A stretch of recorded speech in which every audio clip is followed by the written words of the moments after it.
बचत गट संघटनेचा आमच्या मागण्या मी रावसाहेब हरी कांबळे नांदेड अमल मापाडी कामगार संघटनेचा जिल्हाध्यक्ष या माध्यमातून संघटनेचे काम करत असताना मला 3-3.5 वर्ष होतात या संघटनेमध्ये काम करून। याच्यामध्ये असं वर्षावरही आढळून येते किंवा कामगाराच्या विरोधात प्रत्येक काय निर्णय होतात शासनाचे ते प्रत्येक कामगाराच्या विरोधात होतात। त्या कामगाराच्या विरुद्ध होण्यापेक्षा त्या कामगाराला 4 पैसे फायदा मिळवून द्यावं अशी पहिली अपेक्षा होती, पण आताच्या सरकारची तशी अपेक्षा राहिलेली नाही। कामगाराच्याच खिशातलं काढून घेण्याचं काम प्रयत्न चालू आहे।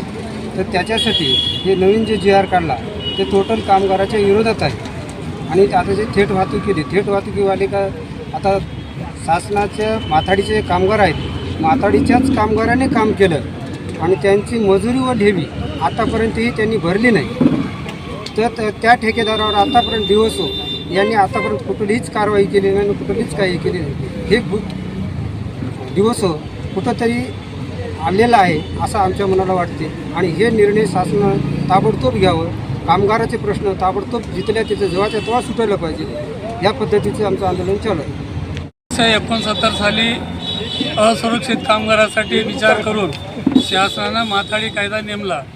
या कायद्याच्या अंतर्गत व्यापारी आणि कामगार दोन्ही रजिस्ट्रेशन व्हायचं आणि ते माथाडी मंडळाच्या माध्यमातून ही योजना राबवावी असा एक शासनाचा नियम निघाला आणि त्या माध्यमातून आजपर्यंत सगळं व्यवस्थित चालू होतं। पण अलीकडच्या काळात शासनानं टोटल माथाडीच्या कामगाराच्या विरोधात निर्णय घेत असल्यामुळं हे माथाडीचे कामगार बेरोजगार होत आहेत आणि बिलकुल म्हणजे कामच नाही यांना, अशा पद्धतीनं यांनी बेजार होत असल्यामुळं या अन्यायाला आळा घालण्यासाठी आम्ही महाराष्ट्रभर आंदोलन करायलो। त्या माध्यमातून हे नांदेड चालू आहे। 25 आणि 26 लाक्षणिक धरणे आंदोलन आहे। जर शासनानं ह्या 2 दिवसामध्ये ह्या मागण्या मान्य नाही केले, या मागण्या यांनी बनवलेले नवीन कायदे रद्द नाही केले तर पुढे 27 तारखेपासून बेमुदत काम बंद राहील असं आम्ही शासनाला याच्या माध्यमातून सांगायला लागलो।